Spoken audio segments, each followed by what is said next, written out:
வணக்கம் friends, welcome to Sudha Saran recipe. இன்றைக்கி நம்ம சேனலில் என்ன வீடியோ அப்படின்னு பார்த்தீங்கன்னா, இது நேற்று திங்கக்கிழமை எடுத்த வீடியோ தாங்க. நேற்று எங்கள் வீட்டில் என்ன சமையல் என்ன அப்படின்றது தான் இந்த வீடியோவில் நம்ம பார்க்க போகிறோம். வாங்க வீடியோக்குள்ளே போய் பார்க்கலாம். காலையிலே பார்த்திங்கன்னா பாப்பாவை கொண்டு போய் ஸ்கூலில் விட்டுட்டு வந்து அதுக்கப்புறம் என்னென்ன வேலை நடக்குது அப்படின்றத நம்ம இன்றைக்கி பார்க்க போகிறோம். பையனும் ஸ்கூலுக்கு போயிட்டான், ஹஸ்பண்ட் ஸ்கூலுக்கு போயிட்டாங்க, பாப்பாவும் ஸ்கூலுக்கு போயிட்டா. எல்லாரையும் அனுப்பிச்சி வச்சுட்டு அதுக்கப்புறம் நான் மாவு அரைக்கிற வேலையை ஸ்டார்ட் பண்ணிட்டாங்க. காலையிலே அரிசி உளுந்து ஊற வச்சுட்டேன். பாப்பாவை ஸ்கூலில் விட்டுட்டு வந்து அதுக்கப்புறம் மாவு அரைக்கிற வேலையை ஸ்டார்ட் பண்ணியாச்சு. அதுக்கப்புறம் நேற்று என்ன சமையல் அப்படின்னு பார்த்தீங்கன்னா, நேற்று வந்து முருங்கைக்காய் சாம்பார் வச்சுருந்தாங்க. முருங்கைக்காய் மட்டும் போட்டு சாம்பார் வச்சுருந்தேன். நேற்று தான் ஃபஸ்ட் டே பாப்பா வந்து ஸ்கூலுக்கு லஞ்சோட போகிறா. அதனால் சாம்பார் சாதம் முதல்ல கொடுப்போம். வீட்டில் வந்து சாம்பார், ரசம், கீரை, முட்டை, கேரட் இதெல்லாம் தான் நல்லா சாப்பிடுவா. அதனால் ஃபஸ்ட்டு சரி சாம்பார் சாதம் கொடுக்கலான்னு சொல்லிட்டு பாப்பாவுக்காக சாம்பார் நேற்று வச்சுட்டேன். அப்புறம் வெண்டைக்காய் பொரியல் கொஞ்சம் பண்ணியிருந்தேன். அது பையனுக்கும் ஹஸ்பண்டுக்கும் கொடுத்தாச்சு. எனக்கு கொஞ்சம் வச்சுருக்கேன். அப்புறம் ரசம் வச்சுருந்தாங்க. அதுக்கடுத்தது பார்த்திங்கன்னா சாதம் இருக்குது. அப்புறம் மாம்பழம் வந்து பையன் வந்து ஸ்நாக்ஸுக்கு கேட்டிருந்தான். அவனுக்கு வந்து மாம்பழம் வந்து கட் பண்ணி வச்சுருக்கேன். அவனுக்கு கொடுத்தது போக அந்த மீதி இருக்கிறத வந்து நான் சாப்பிட்டுக்கலாம் அப்படின்னு சொல்லி வச்சுருந்தேன். சாம்பார் சாதம் தயிர் சாதத்தோட மாம்பழம் சேர்த்து சாப்பிட ரொம்ப சூப்பராக இருக்கும். அதுவும் இது வந்து இந்த செந்தூரம் பழம் இருக்கு இல்லைங்களா, அது ரொம்ப டேஸ்ட்டாக இருக்கும். இனிப்பு நல்லா இருந்துச்சு. ஏற்கனவே ஒரு 3 வாங்கிட்டு வந்து நான் சாப்பிட்டேன். வாங்கிட்டு வந்திருந்தேன். 3 ஒரே நாளில் சாப்பிடல, வச்சுருந்து சாப்பிட்டேன். பையன் ஸ்கூலுக்கு போயிட்டான்.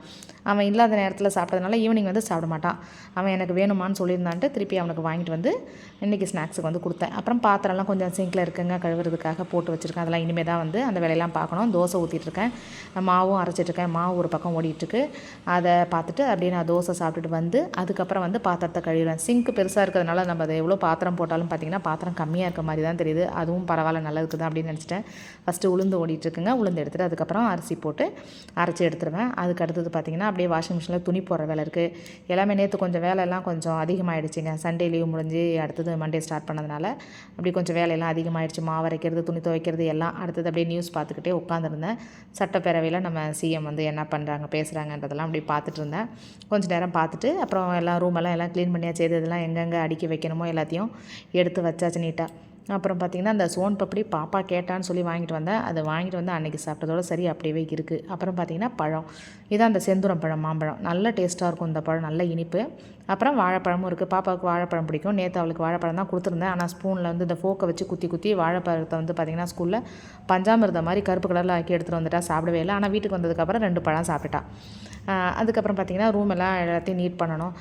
பில்லோ எல்லாம் படுத்து எழுந்தது எல்லாம் அப்படியே இருக்குது. அதையும் தூக்கி ஓரமாக வச்சுட்டு எல்லாத்தையும் க்ளீன் பண்ணணுங்க. அங்கங்கே பேக் இருக்கும், எல்லாத்தையும் எடுத்து வைக்கணும். எடுத்து வச்சுட்டு இந்த வேலையெல்லாம் முடிச்சுட்டு தான் நான் ஃப்ரீ ஆகணும். அடுத்தது பார்த்திங்கன்னா இது பையனோட ரூமு. இந்த ரூமில் பார்த்திங்கன்னா அந்த மேட்ரஸில் போட்டிருந்த பெட் கவர் பார்த்திங்கன்னா வந்து எடுத்து வச்சுருக்கேன் தனியாக. அது என்னாச்சுன்னு பார்த்திங்கன்னா நேற்று ஃபெவிக்விக் வச்சு நான் ஏதோ ஒன்று ஒட்டிகிட்டு இருந்தோம், பையன் ஒட்டிகிட்டு இருந்தான். அதுக்கப்புறம் அதை அப்படியே வச்சுட்டேன். அதை பாப்பா என்ன பண்ணிட்டான்னா அப்படியே ஓப்பன் பண்ணி நல்ல வேலை கையில் படலை. அப்படியே அந்த பெட்டோட கவரில் மேலே என்ன பண்ணிட்டா ஃபுல்லாக ஒழுக விட்டுட்டா. ரவுண்டாக அப்படியே ஒழுகிடுச்சு. இதை பாருங்கள், அந்த மேட்ரஸில் கொஞ்சம் தெரியுது பாருங்களேன். அந்த இடத்துல மட்டும் அப்படியே ஸ்ட்ராங்காக ஆகிடுச்சு. இதில் கூட அந்தளவுக்கு தெரியலை. அந்த பெட்டு கவரில் பார்த்திங்கன்னா நல்லா ரவுண்டாக ஃபுல்லாக ஊற்றிடுச்சு. அதை வந்து அவன் வேறு ஆசையாக வாங்கியிருந்தானா திட்டினா, ஏன் பாப்பா அப்படி பண்ண அப்படின்னு சொல்லி திட்டினா. அதனால் அதை பாருங்கள் எடுத்து வச்சுருக்கேன். சரி அதை என்ன பண்ணலான்னு தெரியலை. சரி ஏதாவது போட்டு தேய்ச்சி அதை சாஃப்டாக்கி சரி பண்ணலாமான்னு பார்க்கலாம் அப்படின்னு சொல்லிட்டு அதை ஒரு ஓரமாக எடுத்து வச்சுட்டேங்க.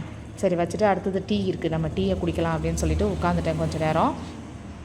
காலையிலே டீ குடிச்சிட்டு திருப்பி வந்து ஒரு சாப்பிட்டதுக்கப்புறமா பார்த்திங்கன்னா திருப்பி கொஞ்சம் டீ குடிக்கிறதுக்காக எப்போவுமே வச்சுருப்பேன். இல்லைனாலும் காஃபி இருந்ததுன்னா, பால் இருந்ததுன்னா காஃபி போட்டாவது கொஞ்சம் குடிப்பேன். குடிச்சிட்டு தாங்க கொஞ்சம் வேலையை வந்து ஸ்டார்ட் பண்ணுவேன். அப்படியே டிவி பார்த்துட்டு கொஞ்சம் நேரம் உட்காந்துருந்தேன். அடுத்தது பார்த்திங்கன்னா வாஷிங் மிஷினில் துணியை போடும். இந்த வேலையெல்லாம் அவங்களாம் வரதுக்குள்ளார எல்லா வேலையும் முடிச்சு நீட்டாக்கி மறுபடியும் வீடு வந்து க்ளீனாக வச்சிடணும். அதுதான் வந்து என்னோடய வேலை. இப்போ அடுத்தது வந்து துணியை வந்து மிஷினில் போட்டலாம் அப்படின்னு சொல்லிட்டு போயிட்டேன். அதையும் போட்டு காய வச்சிட்டோன்னா சாயந்தரத்துக்குள்ளே காஞ்சிரும். பாப்பா ஸ்கூலில் பார்த்திங்கன்னா ஃபஸ்ட் டேலேருந்து அவள் இது வரைக்கும் அழுகாமல் தான் போகிறா.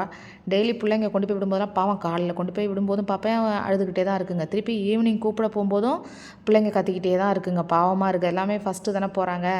அதனால் வந்து அப்பா அம்மா விட்டு பிரிய முடியாமல் கொஞ்சம் பிள்ளைங்க பார்த்திங்கன்னா அழுதுகிட்டு தான் இருக்காங்க. ஆனால் பாப்பா அழமாட்டேன். நான் சொல்லியிருக்கேன், அழக்கூடாது பாப்பா, நல்லா ஸ்கூலுக்கு போய் நல்லா படித்தா தான் நீ அப்படி வர முடியும், இப்படி பண்ண முடியும். மிஸ்ஸு தான் உனக்கு எல்லாம் சொல்லிக் கொடுத்து உனக்கு எல்லாம் வந்து உன்னை டாக்டர் ஆக்குவாங்க, இன்ஜினியர் ஆக்குறது எல்லாமே மிஸ்ஸு தான் சொல்லிக் கொடுப்பாங்க. அவங்கக்கிட்ட தான் நீ கற்றுக்கணும் அப்படின்னு சொல்லுவேன். அவளும் நான் நல்லா படிப்பம்மா அப்படி இப்படின்னு சொல்லிட்டு அழாமல் ஸ்கூலுக்கு போயிட்டுருக்கா. அப்புறம் என்னாச்சு, நைட் ஆகிடுச்சிங்க, வந்துட்டா பாப்பா வந்தாச்சு. என்ன சொல்லி கொடுத்தாங்க என்னென்னு கேட்டு அவள்கிட்ட அப்படியே ஜாலியாக பேசிக்கிட்டு இருந்தேன். இன்னைய நாள் வந்து அப்படியே ஜாலியாக போயிடுச்சு. லஞ்சும் வந்து கொடுத்ததை பாப்பா வந்து சாப்பிட்டுட்டு வந்துட்டா. கொஞ்சம் மீதி எடுத்துகிட்டு வந்துட்டா. ஃபஸ்ட்டு டே தானே, சரி இருக்கட்டும் அப்படின்னு சொல்லிட்டு அதுக்கப்புறம் வீட்டுக்கு வந்ததுக்கப்புறம் கொஞ்சம் பழம்லாம் சாப்பிட்டு முடிச்சுட்டு சரி சீக்கிரம் படுக்க வச்சிடலாம், தூக்கம் வருது. இன்றைக்கி தூங்கவே இல்லை, டயர்டாக இருந்தால் ரொம்ப. 3 மணி வரைக்கும் ஸ்கூலில் உட்காந்துருந்ததுனால 9 to 3 3 மணி வரைக்கும் உட்காந்ததுனால ரொம்ப டயர்டாயிட்டா. சரி படுத்து தூங்குமான்னு சாப்பிட்டு முடிச்சாச்சு. எல்லா வேலையும் முடிச்சுட்டு நாங்கள் படுத்து தூங்க போகிறோம். ஓகே, அடுத்த வீடியோவில் பார்க்கலாம்.